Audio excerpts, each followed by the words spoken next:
Hi everyone. I'm in my room, so I'm gonna make this really short video because actually tomorrow I have to work, although it's the weekend as usual.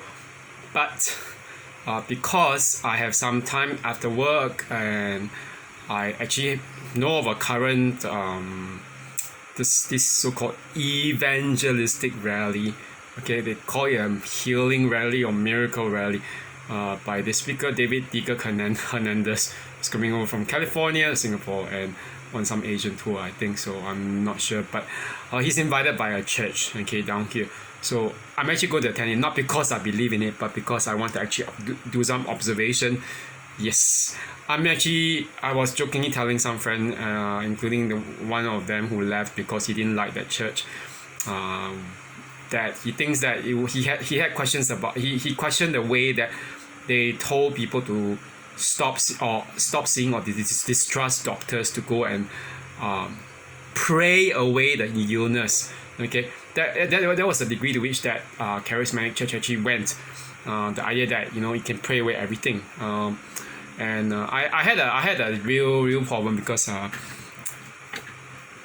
we were talking about it, and I was telling him, it's so funny because that particular pastor had one particular sermon in one of the online sermons that he was preaching or posting on the online blogosphere on YouTube, telling people to beware of false teachers. But I was like, why if you are telling people to beware of false teachers, are you at the same time promulgating or teaching that whole health and wealth, not wealth, but just a health gospel, the miracle thing, like miracle healing, saying that, oh, God will actually heal everything?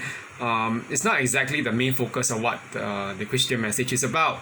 Okay, so but okay, that said, I was telling my friends, I'm actually going tomorrow to that rally, not because I want to create trouble, but because I plan to do some recording and some observation in my area of research in religious trauma and PTSD, and to see if there are any particular ways in which such things cause religious trauma. Yeah, I'm very serious about it. And okay, which goes back, this brings me back to this issue of what I want to actually deal with today in the video. Okay, the issue today is actually about Christianity. Okay, not just Christianity, but just basically fundamentalist religions, can be any kind of religion, but especially Christianity. Religion's problem with mental health. Okay, especially Christianity's problem. Okay, why do I want to make this video? Okay, there are certain reasons. I think that in Christianity, especially evangelical Christianity right now, which is the main reason why I actually left, because I knew that if I had stayed on, eventually I wouldn't be able to do what I needed to do to practice psychology. It's so ridiculous. Right now in the evangelical church, the main movement is against psychology and psychiatrists, and what is the main justification? They give a lot of those really ridiculous justifications, saying that it's worldly knowledge. I was like, oh, you mean isn't medicine a worldly knowledge? So why don't we stop seeing a doctor? Why don't we stop schooling altogether? They keep on trying to skirt around the issue. Everything is a worldly knowledge. So are you saying everything is in the Bible and we teach people the Bible just that's all? That's not the way. I think that creates a lot of bunch of people who don't even know everything else. And would you get a Bible teacher to actually build your houses? No, am I right? So will you get them to become a doctor? No, am I right? Would you get them to become your teachers for math? No. So why should we just call all these other things worldly knowledge? And the one thing I don't get is why they despise mental health care workers so much. It's really ridiculous. You have like people like a pastor back in when I was in the Bible Presbyterian Church, which was a Calvinist church. They were teaching you things like doctrines like predestination. Everything is like, even sickness is predestined. So it's really strict 5-point Calvinist. So it's ridiculous. You don't even know if you are saved. That's all. And basically because you don't even know if you're elected, so don't do anything. Okay, I was just saying. I said really dismissively. I dare to say it because I don't think it's a kind of a Christian thing to tell. You just wait and there's no seeking of God, okay, on your own part. And the ridiculous thing is this, okay, when they actually hate psychologists, psychiatrists, and all these mental health care workers so much, they behave as if the problem lies. Okay, there are three major things which I always hear with people when like in those circles, when they actually hear that someone has a mental health issue. Okay, there are three main things. One, okay, which is always a spiritual reason. Your sins are causing you to feel this way. Okay. Second thing. Okay, the second thing is this. So the first one is actually a punishment. It's a punishment for your sins. Second thing is this. You don't have enough faith. You don't have enough faith. Okay. Because if you have enough faith, now if your faith is strong enough, you will not be depressed. You will not be going through these mental health issues. The third one is this. You're probably not really a Christian anyway. So because you are trying to seek help from a psychiatrist or psychologist, and yeah, they apply to psychologists and psychiatrists too. This is very ridiculous because you think about it this way. The understanding of medicine, okay, medicine is this, especially physical medicine.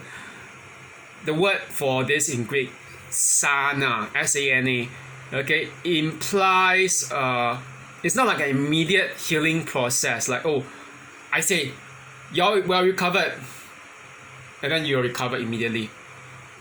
It's not like that in the body. Okay, the body doesn't work this way. Okay, when you heal or recover from a illness, okay, basically the body takes time. It's a process. Sana is actually in the continuous healing. We call it healing. We didn't call it healed, ed. Okay, that is the verb in the passive form. You are healed. Okay, but the noun, the phenomenon itself, healing, is a ing in the gerundive, okay, which is the English, and then in Greek, sana, a, the alphabet, okay, the alphabet, the L, the first letter, the alpha. It often indicates something that is continuous, okay.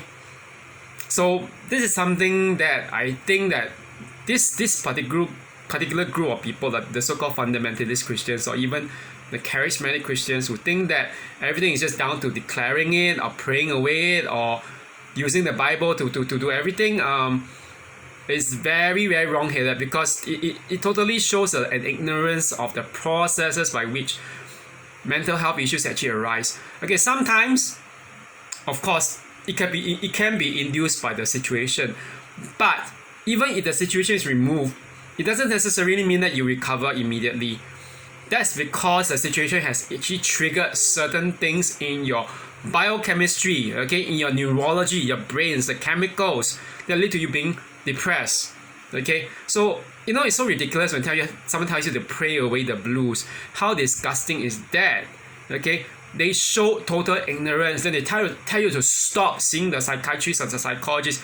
They call it they even go as far as to call it a bondage, a stronghold, as if it's like you're going to see a demon, you're a demon possessed. Okay, for one thing, I know that I'm not saying that there's no such thing, like certain things like demons causing certain problems. Like, one of the signs that we know someone is actually demon possessed when they are, some spiritual presence taking over them, is when they are behaving something that's totally unlike them. But not all of it is down to demon possession, because we know mental illness, it leads to you certain like having certain signs of depression, anxiety, and a lot of it is actually down to the neurology. Even doctors and psychiatrists, they are able to actually ascertain that. Okay, so I find it very disgusting, because when someone tells you that the three things, that either is because of sins, that are your punishment for sins, lack of faith, or simply that you're just a heathen, a heretic, okay, who deserves to be maybe branded or whatever. All this shows a total lack of empathy And not just lack of empathy, it's also self-righteousness on the part of the person who they're judging, by gaslighting you to deny that you actually have a right to feel a certain way, or that you actually don't, you're not sick. Okay, some people would probably go to the extent of say that you're actually just out for attention. Okay, you know one thing, when I remember when I was actually for as long as I can remember, I have been very prone to anxiety. So it has been that way since I was going to say the army days, or even I mean it wasn't so bad back in army, but I think when I went to university, my undergraduate, it became quite serious at times, and some part of it was triggered by the certain things like my family relationships with my parents and everything, and now it's a bit, not probably better. It got better over the years, and on top of that, I think with my sisters, everything was just much better. But I think generally, and then plus of course there were situations in my life when I actually went through depression. One being such that the case when I actually went to the USA to do my second master's. I came back without even having finished it because I realized that I wasn't feeling well. I was very stressed and everything, and even my people in the Christian fellowship were telling me, I don't know why, Kevin, you were always giving off the vibe that you were quite stressed over a lot of things. One American friend told me that, and I think she said, now I know what the issue is. Like maybe you were just not really happy with your situation in the masters, doing a second masters, and different things and everything. Yeah, and that depression, getting medication, and then later on after the abuse, that was in 2016. Yeah, 2016. I mean that was before, after I met the next narcissist and everything. So the strange thing is this: when I remember that back then I didn't actually, that point of time, I didn't have any money. I didn't go and see a doctor or psychiatrist. I went to see a counselor to ask them for help because I realized that I was becoming quite suicidal. Can you imagine what would have happened if I was still in that church, in the Bible Presbyterian church? They would have said that I don't have any faith. And they would have just said that, maybe just throw a lot bunch of verses at me, saying that I'm suffering from my sins, and that I should just suck it up. Not that, I mean, they won't tell me to suck it up. They'll probably use a more veiled religious language, and that will cause it. It further traumatizes you. Because I remember that when everyone was talking all this stuff about, forgive your abuser, they don't know what they do. Oh no, they know what they do. They know what they do, everything. They know it right from the start. They were planning it all along, okay? So, and the thing is, like, when I was there, I was going through, I was sorting out my values. I think especially with that period of time when you go through depression, when you're so suicidal, I know there was some point when I think, I can only say that God really saved me, okay? I was looking for other means, like I mean about like trying to find my own self, and tarot card reading. I was saying, not just tarot card reading, even things like just basically I didn't want to get so involved in my own faith as a Christian, okay? And I mean I went to a Korean church event at the point in time. But I didn't share with anyone what was going through, to be honest. That point in time, it was just like I only told the pastor I didn't get the job offer, and then my friend had actually told me one thing at one point. Oh, everything seems to be going, just when it escalated or went downhill pretty quickly after the rejection from that job interview. It wasn't the first time, it was the second time. And he just asked me, like, do you need to actually go see like a professional? Okay, that friend who was not actually a Christian. And I mean, as I said, they even actually asked one of my father friends if he could just call me to check in on me, that friend who's not a Christian, another friend who's also an atheist. So the thing was this: if I had stayed on in a Bible Presbyterian church, in a fundamentalist church, everything would just be down to my so-called sins. Okay, there's a spiritualization of everything that's physical or even mental. And what's the worst thing? How did it further re-traumatize me? Okay, the way it re-traumatized me was the very expectation that I'm supposed to. I think the abuse was the one thing that started the whole, the deconstruction of everything was going on.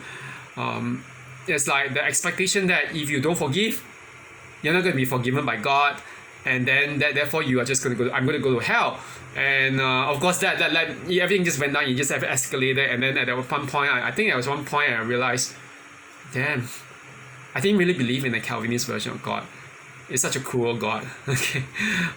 And I was like, I'm very serious. That led to me converting to become an Eastern Orthodox, or deciding that I'm gonna just go on a different path. And until now, I still don't want to do anything to do with Bible Presbyterians or fundamentalists, because or even Calvinists. Just don't you can use Cal to scare me, but it doesn't work on me anymore. So the whole thing actually it caused a downward spiral basically, because at one point I was telling my friends, why is it I couldn't forgive my abuser then. I was like, is there anything wrong with me that I couldn't forgive? Am I a terrible person? Am I going to go to hell or things like that? I mean, now in retrospect, now that I look back, it's just like I'm already about 7 years away from that abuse episodes and everything, and even like when I'm talking with my psychologist, the one whom I see for EMDR, and even with counselors, social workers, they actually say the same thing over and over again. You don't have to forgive if you don't want to, or if you're not ready to. Okay, it's all in your own time. Some people can never do it because why? It's actually our system. We're trying to protect ourselves, and there's nothing wrong with that. Okay, of course there are benefits to forgiving. Okay, it's a way of like releasing the load, but some people are just not able to do it, and we can't just gaslight someone and tell them you're gonna go to hell. You are evil, you're a wicked person because you choose not to forgive your abuser, okay, or your abusers. That's not how it works. Are you in a way it's like trying to say that the abuser has every right to live a life while you don't, okay? And that's the one thing when you have like fundamentalist religion trying to actually gaslight you and deny you the validity of your feelings, telling you that you don't have a right to feel angry, you don't have a right to feel that you're just being the anger, the sense of frustration, the sense of disgust at being treated and abused. They tell you that you don't have that right to do that. Okay, that's gaslighting. Okay, I don't think that works out that way. Okay, so I'm actually very much like, I think right now I'm able to release the whole thing. I mean, I went for ENDR. I'm able to actually situate some things like where where it manifests itself. And I know that at least now I know, to be honest, I mean the recollections of what the abuser has done. I mean, I'm not saying that I've forgotten them. I still remember them pretty well, but at least I know I'm not so triggered. And you know what? Did all these people, all those self-righteous people, did they actually help me? No, they didn't help me. Okay, they didn't help me to get to the point where I'm actually recovered, less triggered. In fact, it was actually my own decision to actually go and find the psychologist for help and a social worker. As a social worker, do you know of any psychologist who actually specializes in trauma therapy? So yeah, so that's basically about my whole experience with mental health. The whole thing is that I would never just put it past someone when they claim that everything has a spiritual cure.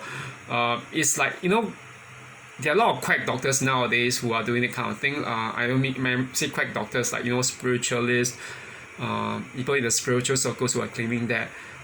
What makes all these so-called alleged Christians or religious people, those fundamentalists, any different when they are trying to deny you any form of access to mental health care?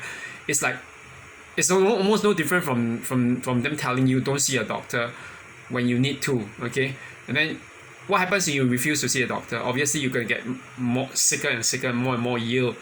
And that one thing with this is like Carl Jung had that idea of a shadow. The shadow was something he used that metaphor to describe. I mean, it's not a real literal shadow, but it was a shadow that actually represented the more subconscious part of ourselves, the darker drives, the things that actually characterize us, the things that we actually suppress because of certain reasons, such as societal pressure, pressure from religion, from institutions, and people who are in power. And what he said was that the shadow doesn't disappear, you know, because we all have that. We all have a little bit of that thing, those hidden things about us, the desires, the anger, the not be anger, could be some other emotion or shame, all these different, the shadow, the darker side, okay, that we repress. So the more we repress it, okay, the more in fact it will actually keep on growing more and more denser or dense. And you don't want to end up in that situation, because we know that repression or repressing your feelings, they don't disappear, you know. Actually, honestly, they will actually come back and they will haunt you, okay, as long as you don't deal with them, okay. So I hope no one ends up in a situation where they actually have that, because that's actually one source of religious trauma or religious PTSD, okay. It's religion induced, of course, but so tomorrow I'm actually going to actually watch for myself and see whether this particular preacher, whether you know, my whole experience, I'm going to recount the experience and find out for myself what it's like. Okay, anyway, that's it for now. I hope everyone has a good weekend. I'm actually getting ready to actually probably have some rest and recreation time with my nieces and my nephew, now that it's almost nearing the end of the year. Okay, have a good one, everyone. Okay, bye bye.